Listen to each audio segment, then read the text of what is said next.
Goeiedag, ek groet julle in die naam van Jesus. Welkom by les nommer 23. Die les hierso se titel is: Sonder bekering is daar geen verlossing nie. Wie is Jesus? Hy is ons verlosser.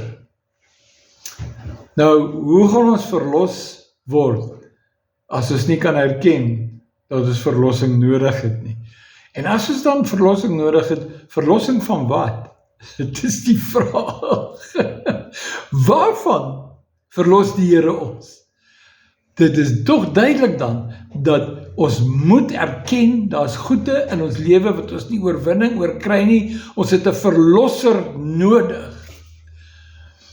En ons moet nie met mekaar beklei as ons sukkel nie, ons moet net na die verlosser toe gaan, en ons moet laat sy lig in ons skyn, in ons harte, dat ons kan sien, hoe lyk ons regtig vir hom, en dan sê ons, Here, help ons, verlos ons van dit wat verkeerd is in ons lewe. En as ons met daai benadering na hom toe kom, dan verlos hy ons. Dis waarvoor hy gesterf het en deur al daardie pyn en lyding gegaan het en deurboor is en aan die kruishout vasgeslaan is, totdat hy gesterf het, begrawe is en uiteindelik het hy opgestaan op die 3de dag. En dis waar ons oorwinning lê, is in die opstanding. Maar ons kan nie opstaan as ons nie eers erken ons het probleme nie. Ons moet erkentlik wees en ons moet na die Here toe gaan met hierdie begeerte in ons hart dat ons verlossing nodig het en dat ons hom nodig het. Okay, ek lees vir julle, hierdie is dan nou les 23, sonder bekering is daar geen verlossing nie. Jesaja 59 vers 1 tot 3 sê dieselfde ding. Die hand van die Here is nie te kort om te help nie. Nou okay, wie het hulp nodig? So die hand van die Here is nie te kort om te help nie. Daar's nie 'n probleem met die Here se arm of sy hand nie. Kyk daar staan. Sy oor is ook nie te swaar om te hoor nie. Die Here se hand is nie te kort om te help en sy oor nie te swaar om te hoor nie. So die Here is die verlosser. Die Here is gewillig. Die Here sal jou verlos as jy net sal kom vra, want ons eie pogings gaan ons niks help nie. As ons self kan verlos van sonde, dan het ons nie 'n verlosser nodig nie. Kom ons soek verlossing by Jesus, omdat hy ons lief het. Hy het die wêreld so lief gehad, dat hy sy Vader gehoorsaam het. En Vader het ons so as sonders lief gehad, dat hy sy eniggebore seun gegee het, as 'n lam wat geslag moes word in ons plek, gesterf, begrawe in ons plek, sodat as ons aan hom glo, ons ook gesterf het, ook begrawe is saam met hom in Christus, sodat hy in ons kan opstaan, en dis die opstandingslewe wat ons in staat sal stel om die gestuurdes van die Here te wees, met die salwing wat jukke verbreek en ander mense ook by die verlosser uit te bring. So die hand van die Here is nie te kort om te help nie, sy oor is nie te swaar om te hoor nie, maar ons ongeregtighede, hallo, ons ongeregtighede het 'n skeidsmuur geword tussen ons en hom. So daar's 'n skeiding tussen ons en die Here. Wat is daai skeiding? Wie het daar gesit? Dis ons ongeregtighede. Dit wat nie vir God behaag nie. Ons dade, ons denke. Dit moet ons van bekeer, sodat hy ons kan verlos. Hy sal die verlossingswerk doen, ons moet net bereid wees om te erken, ons het verlossing nodig. Hy sê, ons sondes het die skeidsmuur geword. Dis ons skuld, dat ons sukkel, dat ons swaar kry in hierdie wêreld. Dis die mens se skuld, dat daar 'n sondeval was, dat die wêreld gebreek is en stikkend is, dat daar koue en hitte en oorstromings en allerhande aardbewings goed is. Dit gaan als oor die sondeval het dit veroorsaak. Nou, hy sê verder, ons hande is met bloed bevlek en ons vingers met ongeregtigheid. So ons het vingers in die paai. Mense is so lief om deel te neem aan finansiële winste. Hoe regverdig is daar, as jy net 'n bietjie seker maak, alles is kosher daarso. Alles is voor God reg. Het God gesê, jy kan daar ingaan en 'n juk daar trek met 'n ongelukkige juk, met 'n ongelowige. Ons doen hierdie goede en dan kry ons probleme en dan sê ons, Here, maar kom toe ons nie gered en ons gehelp en ons bewaar van hierdie onheile nie. Ons het leuns op ons lippe. Ons spreek baie keer leuns, ons vergroot goed, ons laat goed beter lyk deur te lieg daaroor. Ons skinder van ander mense. Ons praat nie goed van ander mense. Ons fluister onreg oor ander. Fluister, jy weet so. Trek iemand eenkant toe sê, hey, het jy gehoor? Weet jy wat van daai ou? Kom ek vertel jou van daai vrou. Dis die goeie en dan loop ons daar weg, ons vee ons mond af as jy klaar geëet het en jou maag is versadig en dan gaan jy aan en jy het geen probleem nie, jy het geen oortreding nie. Nee broers, ons moet sensitief wees vir die Heilige Gees wat gekom het om ons te oortuig. Die oortuiging van die Heilige Gees, ons moet hom toelaat om ons te oortuig. Jesaja 59 vers 4 sê, niemand kom op vir verdruktes, vir slagoffers nie. Ons sien onreg word gepleeg. Daar in die straat, in die publiek, in die openbaar, sien ons onreg word gepleeg. Maar ons kom nie vir dit op, ons wil net sê, nee wat, ek wil nie betrokke raak nie, ek gaan maar vinnig verbystap.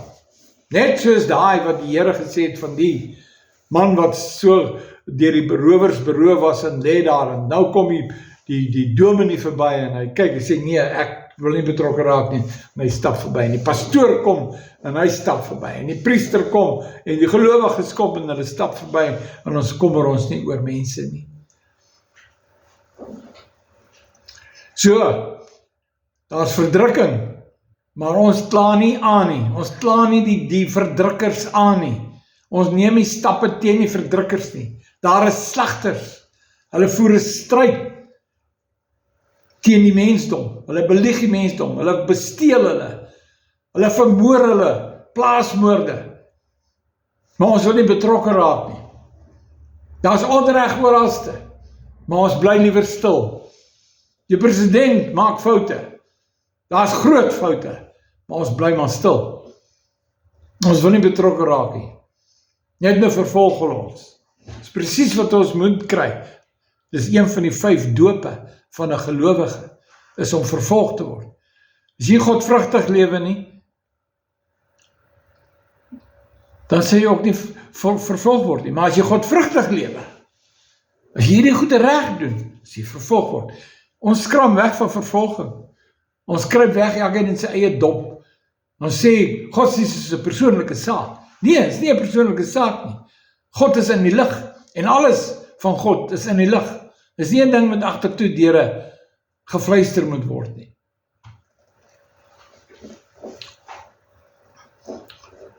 Hy sê, met moeite gaan ons swanger en baar onheil deur die gedagtes en die dinge wat ons mee besig is, die gedagtes wat ons dink. Vers 5 en 6 sê, hulle werke is ondienswerke en die daad van geweld is in hulle hande. Ons sit met sulke goed in Suid-Afrika in oorvloed. En wat doen die mense wat voorheen in die kerke was en wat gesê het hulle is gelowiges? Hulle sê nee, as hulle kan steel, dan sal ons ook maar steel. As hulle kan moord, dan sal ons ook. Ons moet oppas, daar is 'n God, 'n regverdige regter. In vers 7, hulle voete hardloop om kwaad te doen en is haastig om onskuldige bloed te vergiet. Hulle gedagtes is onheilsgedagtes, verwoesting en verbreeking is in hulle paaie. Wat is paaie? Dis hulle weë. Die Here sê, my weë is nie julle weë nie, en julle weë is nie my weë nie. Maar as moet kom na die Here se weë toe. Bekeer beteken, los jou weë en kom, en volg die weë van die Here. En dan en weet jy wat, ons lees hierdie goede, en dan dink ons oor ander mense wat so foute maak. Weet jy wat, ons moet onsself 'n bietjie onder die vergrootglas sit, van die Heilige Gees, en bietjie net stil word, en hoor, waarvan oortuig hy ons. Vers 8 sê, die weg van vrede ken hulle nie. Die wat van vrede? Die weg. Dis waarmee ons besig is. Hierdie is les 23 van die weg. Ons moet by die weg van die Here uitkom. Die weg van vrede ken hulle nie. Daar is geen reg in hulle spore nie. Dis interessant, dit staan net so. In Jesaja 59 vers 8. Hulle paaie, dis weer, hulle weë, né, is krom. En ons op die breë weg. Die breë wat? Die breë weg. Daar's traktaatjies wat sê die twee weë. Dis die weë van lig en die weë van die Here versus die weë van duisternis. Die Here sê die pad na geregtigheid, na die hemel in Christus is 'n smal weg. Dit is moeilik om daarop te loop. Maar die breë weg is so maklik om te volg, want almal is omtrent daarop. En as almal daarop is, dan sit ons onsself en sê, dis maar normaal. Dis nie normaal nie. Tot jy by die einde by die afgrond afstort in die verdoemenis, dan sê jy besef, dit is nooit normaal nie. Vers 9 sê, daarom is hulle reg en geregtigheid ver van hulle af. Hulle verwag lig, maar daar is duisternis. Op 'n helder skynsel, maar daar is net dik donkerheid. Vers 10, hulle tas rond soos blindes en struikel op die middag en hulle is onder gesondes soos dooie mense. Ons steek af by die regverdigheid van God, by die heiligheid van God. Ons steek af by wat die generaals van God jare terug in die herlewings gepredik het. En wat hulle gedoen het, hoe hulle siekes gesond gemaak het. Ons moet siekes gesond maak, ons moet dooies opwek, maar ons moet eers die lig in ons kry. Ons moet ons bekeer van die duisternis en goede wat wêrelds is. Vyandskap met God, wêreldsheid is vyandskap met God. Ons moet klaar kry daarmee. Ons kan nie sit en kyk, TV kyk heeldag en ons besig hou met goede wat wêrelds is en dan dink ons gaan in heilige weg wandel nie. Hulle wag op reg. Vers 11, hulle wag op reg, maar dit is nie daar nie.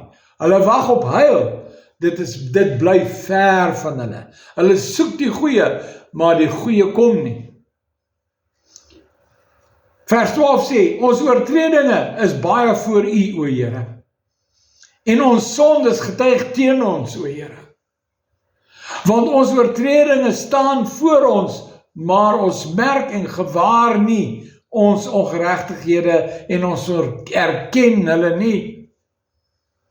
Klink dit vir julle soos die skrif van God? Of dink julle die Here sit maar so op met sonde? Dink julle hy is nie heilig nie? Dink julle hy is nie 'n jaloerse God nie? As ons allerhande goedjies te belangrik in ons lewe het, wat ons besig hou dag en nag, week in en week uit, jaar in en jaar uit, en dit hou ons besig, ons is so besig. Ons nie tyd vir die Here nie. Dink julle nie, dis afgode nie. Jy hoeveelheid tyd wat ons spandeer met dinge nie. Nou vers 13. Die afvallige mens verloon die Here. Hoe verloon 'n mens die Here? Jy maak asof die Here nie daar is nie. Jy ken hom nie. As mense vuil grappe vertel, dan lag jy saam. Jy verloon die Here. Jy staan nie op vir lig en vir geregtigheid nie. As daar gevloek word, dan gaan jy maar aan, jy vloek ook saam. Of jy vloek nie noodwendig nie, maar jy bestraf nie die mense wat vloek in jou teenwoordigheid nie. Hulle gebruik die naam van die Here uiterlik, maar ons help hulle nie reg nie. Ons sal moet kyk hoe ons lewe voor die Here. Wat sien die Here? En wat hou ons osself blind voor? Hulle verloon die Here. Hulle wyk af van die weg van Christus agter ander afgode aan. Maar ons weet nie hoe dat ons lieg deur ons getuienisse aan te dik nie. Deur ons besighede, ons eie besighede en ons eie vermoëns en prestasies te prys nie, sonder om God eer te gee. Sodoende steel ons God se eer. Net om beter te lyk. Kom ons lyk liewer soos ons vir God lyk. Dat ons net so lyk en laat ons hom vra om ons te verander, dat ons beter kan lyk. Vers 14, so word dan die reg teruggedring en die geregtigheid en waarheid bly ver staan, want die waarheid struikel op die mark. Waar is die mark? Dis waar ons handel dryf. Daar verdoesel ons die waarheid. En die wat reg is, kan nie binnekom nie. So, die goede wat reg is voor God, sukkel om in ons lewe, in ons harte, in ons denke te kom. Hoekom? Want ons is te vol van onreg en onheiligheid. Jy gaan nou nie van my hou na hierdie boodskap nie, maar weet jy wat, ek hou van u. Ek wil hê, jy moet nie verlore gaan nie. En ek wil hê, jy moet besig raak om ander mense uit hulle duisternis uit te ruk met die ware evangelie van Jesus Christus. Gaan kyk wat het Jesus gepreek, braai Matteus, ek dink is 3, wat ek vir julle gegee het. Of 4, gaan kyk net, dis hier bo in die les. Vers 15 sê, ja, die waarheid word vermis. Ons praat allerhande goede, maar die waarheid word vermis. En wie wel afwyk van die kwaad, daai arme mense word geplunder en gekritiseer. Hulle word uitgemaak as softies en sissies en ek weet nie wat als nie. En dwepers en weet nie wat als nie. En hulle doen dit sodat hulle onheiligheid nie afsteek by die wat heilig is nie. Nou, sit hulle goue klad op die heiliges. Bespot hulle. In die poging om beter te lyk. Jy gaan nie beter lyk deur ander mense af te breek nie. Vers 16. Die Here sien wat verkeerd is. En hy is nogal verbaas dat niemand tussenby tree nie. Die Here sien al hierdie goed, maar niemand tree tussenby nie. Daarom het sy arm hom gehelp en sy geregtigheid het hom ondersteun. Vers 17. En hy het die geregtigheid aangetrek soos 'n pantser. Die Here pantser homself om op te staan teen onheil. Hy sit die helm van heil op sy hoof en die klere van wraak het hy aangetrek as 'n kleding en hom gewikkel in die ywer soos in 'n mantel. Vers 18, volgens die dade, daarmee ooreenkomstig sal hy vergelde. Hoe gaan hy vergelde? Ooreenkomstig ons dade. Grimmigheid aan sy teestanders, vergelding aan sy vyande, aan die eilande sal hy die loon vergelde. Vers 19, en hulle sal die naam van die Here vrees, van die weste kant af, en sy heerlikheid van die opkoms van die son af, want hy sal kom, soos 'n saamgeperste stroom, wat die asem van die Here aandrywe. Dis mooi in Engels, daai skrif is baie mooi in Engels. When the enemy comes in like a flood, when the enemy comes in like a flood, the Spirit of the Lord will raise up a standard against the evil, against sin. God is against evil. Vers 20. Maar vir Sion kom hy as 'n verlosser. En vir die wat in Jakob hulle bekeer van oortredinge, spreek die Here. Hy kom vir die wat wil verander. En hy sal hulle verander. Vers 21. Wat my aangaan, dit is my verbond met hulle, sê die Here. My gees wat op jou is, en my woorde wat ek in jou mond gelê het, sal uit jou mond nie wyk nie, en ook nie uit die mond van jou kroos, en uit die mond van die kroos van jou kroos nie, sê die Here, van nou af tot in ewigheid nie.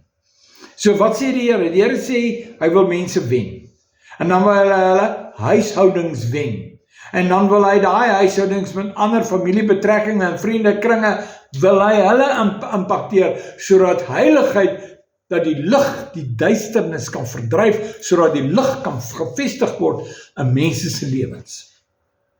Dis die weg, en dis wat ons moet doen. Is jy gereed daarvoor? Die Here seën u tot volgende keer.